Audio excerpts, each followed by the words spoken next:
Girl, what you doing? Don't stop.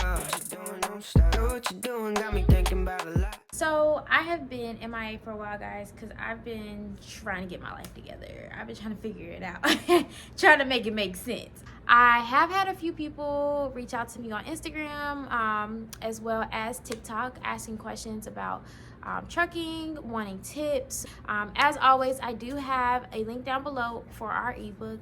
The ebook is basically a guide to start a trucking company. Obviously, we are here for support and guidance if you guys need it, but the ebook is basically goes step by step on what you need to do to start your trucking company. From the paperwork to finding a truck to getting drivers, A to Z, whatever you need is in the ebook. So definitely click the link down below, check out the ebook if you need any additional help with starting your trucking company. First tip that I'm going to give you guys today is to do your research. This is the most looked over tip that I'm going to give you guys over this whole list that is very important, because the reason you want to do your research, for instance, is because a lot of people will get on social media or YouTube or whatever, and they will see people talking about how they're running all these loads, they're doing Amazon, they're making all this money, and it looks so good. But a lot of people don't realize that, for instance, with Amazon, they have changed their criteria to where now you have to have 180 days active authority before you can even sign up with Amazon. So if you're trying to get this trucking company and you're banking on running Amazon, you're kind of going to be SOL, because once you sign up for Amazon, you're going to realize you can't even run for them unless you have 180 days in active authority. That was a lot different from when we started, which I'm very grateful we started when we did, because when we started, we didn't need that 180 days. I think we only need like 30 days, if that, honestly, because I think we signed up for Amazon automatically when we got our trucking company and we got active. So you just want to make sure you do your research. You want to make sure you see what is accessible to you to make money, what load boards are accessible to you, what brokers will work with you as a new carrier. A lot of brokers won't work with you if you are under 30 days, 90 days, or even 180 days authority, because once you make that payment to get that truck and that insurance, they don't care that you have other stuff going on. You got to make those payments, and you want to keep running so that you can continue to have a flourishing trucking company. So before you get the truck, you got to figure out in what ways you can keep that truck on the road to make sure you have continuous income coming in. My second tip I would give for a new trucking company, and mind you guys, all these tips can be used if you have a new trucking company and you just need some tips on getting started, or if you already have a trucking company, there might be some things that you're kind of overlooking that might be able to help you out. My second tip is going to be for you guys to get a professional email as well as a professional number. So I guess this is kind of a two-part one. So let's start with the email. So have like a @Gmail or a @Yahoo. It looks a lot less professional versus you having, for instance, like a Janae at secondchancestransport.com. You want to make sure that you bring some type of professionalism to working with these brokers. There is a lot of double brokering going on, and there's a lot of scamming going on.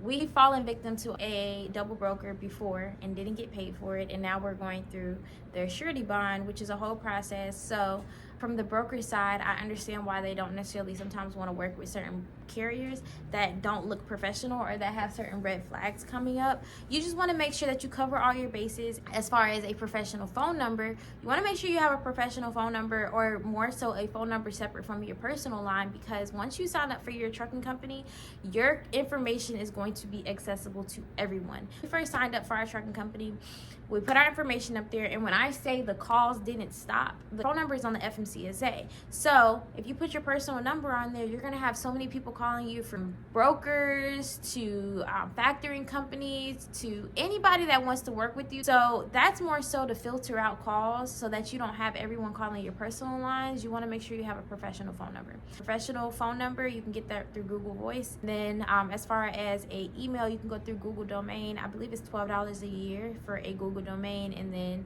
you can turn that into an email. So that's my tip. Number 3 is to make sure you always check your broker credit ratings.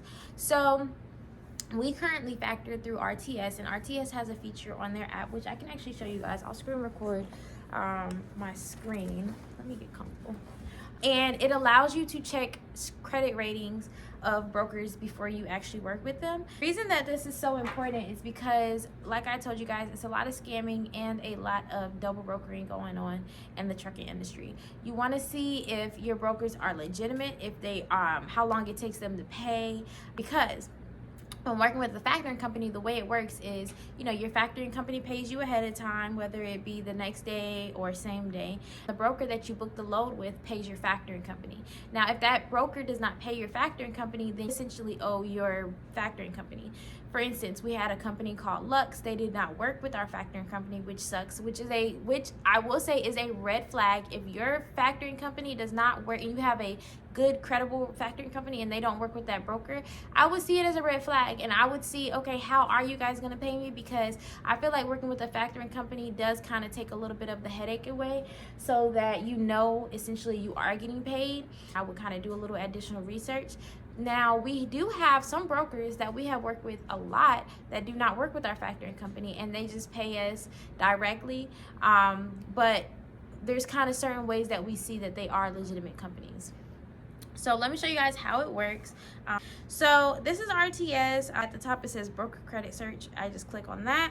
Depending on who your factoring company is, you will have this feature. I have not worked with any other factoring company, so I'm not sure, but I know for sure RTS does. You can also use this feature on DAT. If you have DAT does have a broker credit rating search. A lot of times when you look up a broker, it will have their credit information at the bottom as well, as far as like how long it takes them to pay and their score. So look at that stuff. NCG is a pretty good company. A lot of people work with. They are one of those companies that won't work with you if you are under 90 days though, so take that note. They are a really good company. So let's just look up Nolan Logistics, or I forgot what they are, but I know it's Nolan. Okay, so when we first look up Nolan Transportation or Nolan, we just put in Nolan. I did that so that we could see all the searches. So when you first put it in, as you see, a lot of these people have ends. It doesn't always mean that they won't work with them. Sometimes it does mean that it is a new broker, and in those cases you kind of got to call your factoring company and ask them, hey, will you work with this company? They'll tell you yes or no. Right here, as you guys see, the Nolan Transportation Group LLC, this is the actual one, and they have a C. So I'll show you guys theirs. They are a well-known company. They just take a little bit longer to pay, which is probably why they have a C. So as you see, broker active, contract inactive, comment inactive, because they are a broker. They have their surety bond information. Every broker that you work with should have a surety bond. If they don't have a surety bond, red flag, don't work with them, because sometimes things happen. I need to make sure that I'm going to get paid. So always make sure your broker has a surety bond. Otherwise, you don't need to work with them. All right, guys, so we are getting through this. I think that was tip number 3. So tip number 4 for me is going to be to make sure that you guys look through all your paperwork thoroughly. And when I say paperwork, I mean rate cons and carrier package. So when you first sign up with a broker company, they're going to send you a carrier packet, whether it be online or they'll send you a PDF form and you have to fill it out. You want to see, what are your fees? If I'm waiting at a shipper for 2 hours, am I going to have to wait another hour to get paid, or am I going to get paid for those 2 hours? And then what is your retention fee? Is it only $100 or is it $20? Sometimes brokers will really play with you. They'll really play with you, and they'll really play with your money. And they'll have you waiting at a shipper for 4 hours, and then they'll say, oh, I'm only going to pay for the 4th hour. And it's just like, make it make sense. So, and honestly, this is just a part of doing good business. Any paperwork that you are sending between anyone, make sure you are always reading the paperwork. Tip number 5 is going to be to make sure you stay on top of the maintenance of your truck. So if Jeff was here, he could really express to you guys how often things happen with the truck. It's important for you to educate yourself on your truck. It's good for you to go to a diesel truck place and ask them questions. One thing I will say about Jeff, anytime he's ever gotten an oil change, anytime he's ever got anything done with the truck, he asks a lot of questions. He does a lot of research so that he can really understand the truck, understand what's under the hood, and if that truck isn't moving, you're not making no money. It's just important that you really understand the maintenance that goes into a truck, or to have a good mechanic. Tip number 6 is to know your expenses and your cost per mile. We'll actually post a video, I may actually include it in this video, of how how I explained it, or I'll link it down below. Figure out your cost per mile if driving a commercial vehicle, specifically a box truck, because that's what we do. So let's say we have $3,500 a month in expenses. Me personally, I focus mainly on our fixed expenses because variable expenses change consistently and you can't rely on that. Fixed expenses are the same every month, every day, every week, however you choose to pay them. So your fixed expenses can include anything from your truck payment, your truck insurance, your ELD. I'll put a list up here of some fixed expenses that you can include in that. So once you figure out what your fixed expenses are, let's say $3,500, you're going to want to figure out how many miles you are going to want to operate your truck on that month. So just for example, let's say we do 400 miles a day for 25 days a month, which will give us about 1 day off a week. It's going to be about 10,000 miles a month. 400 miles a day for 25 days a month, that gives you 1 day off a week. That's going to be 10,000 miles a month. You're going to divide that $3,500 expense cost by that 10,000 miles a month, and you're going to get 35 cents. That's going to be your cost per mile. Basically saying to operate my truck anywhere, it's going to cost 35 cents a mile. So if I were to operate my truck for that 400 miles a day, that would basically mean for those 400 miles, it will cost me about $140 to operate my truck those 400 miles. The $140 is going to go towards my $3,500 a month expense, and basically saying that if I want to operate my truck, I have to make sure I am bringing in at least enough to cover my cost per mile, which is how much to operate my truck. So tip number 7 is going to be to make sure that you guys have the correct equipment. It's important to make sure you guys are fully equipped for any load, just in case. Sometimes we don't need all of the equipment that we have in the truck. However, if we needed it, we can still keep it. When a lot of shippers look on our truck and they see we have all the equipment that we don't even need, it kind of looks good on us as well, just in case they needed us for future, reference. We are fully equipped and we have everything we need in the truck. Obviously, there's certain things that you don't necessarily need, but simple things like your E-tracks, your straps, your pallet jack stopper, those are all things that you're really gonna want to have in your truck, at least, just in case. Because like I said, you might pull up to for instance, with Amazon, you might pull up to a post office and the post office doesn't have a dock. So then therefore you're gonna have to use your lift gate. Oh, and that's another thing I didn't mention, your lift gate.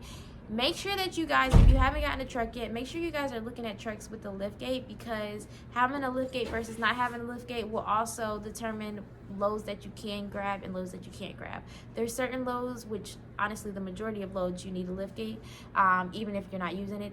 Just in case something happens and you can't use certain things, they require that you have a lift gate. Tip number 7 is going to be to make sure that you guys understand how to calculate your rate per mile. This is important also for whenever you're choosing to grab a load, when you're looking on DAT or looking on Truck Stop and you're trying to figure out what load you want to grab, or even when you're trying to figure out what contracts you want to pick up. You got to know what your rate per mile is so that you can figure out, is it going to make sense, and if you do the load, are you going to even make any money? It's important that you understand your rate per mile. Everybody's rate per mile is going to be different based off the truck that they have, and how far distance they're going. I also made a video though for an example on how to calculate your rate per mile, which I will include after this clip, so that you guys kind of understand how to calculate your rate per mile.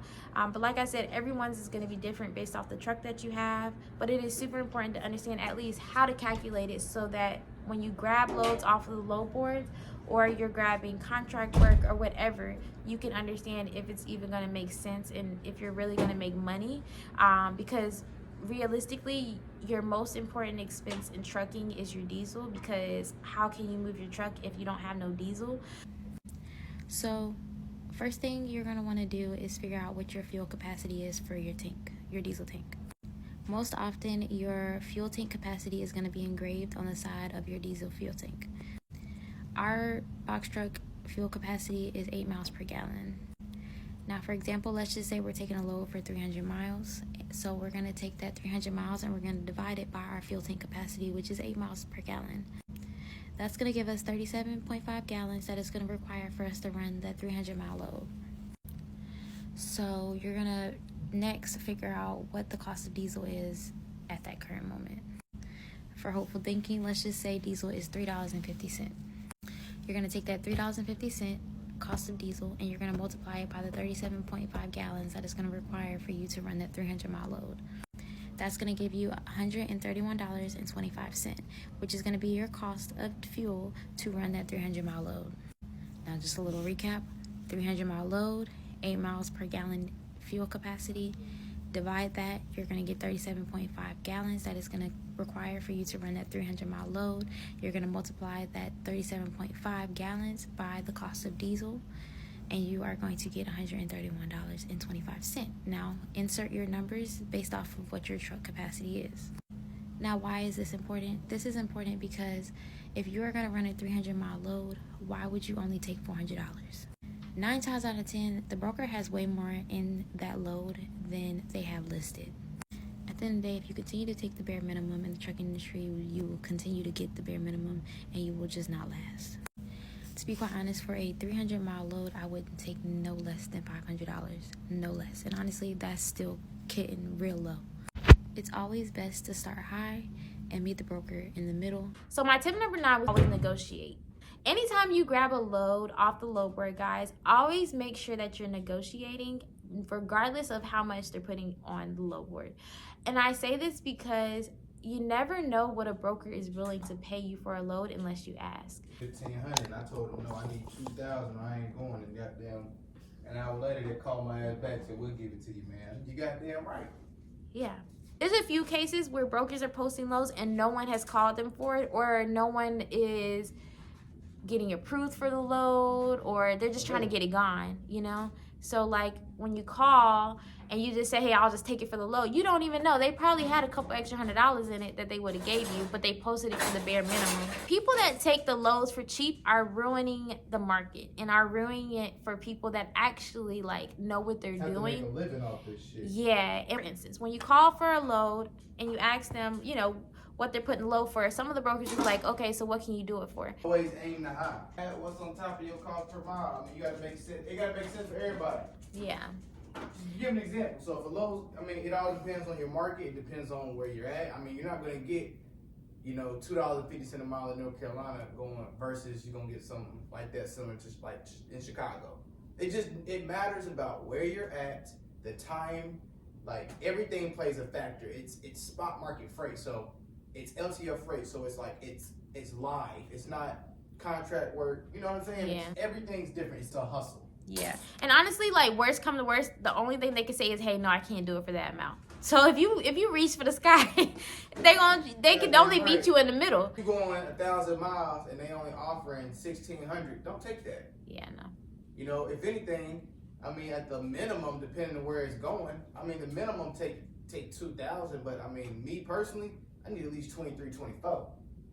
I mean, that's how I do. How you want to reach for it. Yeah. And then they're going to work their way down. So, okay, you asked for 24. We're at 16. Well, let's meet at 2,000. Now you got your $2 a mile. So last tip, guys, tip number 10 is going to be to make sure you guys keep your truck clean.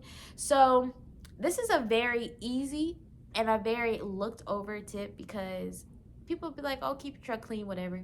Listen, I've seen some nasty trucks, some real dirty trucks, some trucks that is just like Individuals. yeah, and it's the person. It's just like, bro, if you don't take no pride in your truck, like what will you take pride in? And it's just disgusting.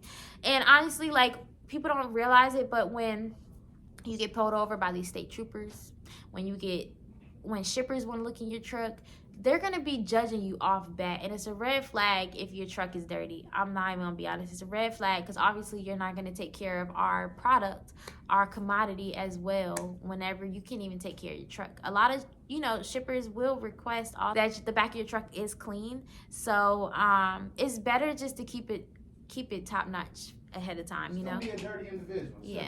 Take pride in what you do and just make sure that you are really in everything you do, because how you do one thing is how you do everything. yes. And sweeping out the back of your truck, putting your straps up the way they need to be put up, any trash on the back, you're cleaning out. It takes about 30 minutes just to go ahead and clean out your truck, and then you can just move on to the next thing, and therefore your truck will be clean. Even in the where you sit at in the front, you want to make sure that you're sweeping it out, you're cleaning it out, you're wiping down things, so that even when you're on the road, it's less stressful whenever there's less of a mess, and you can really just focus on working. Everybody works better in a very clean and tidy area. So yeah, guys, that is my 10 tips for trucking. Babe, do you want to add anything? Get up and get you some money. get up and get you guys some money.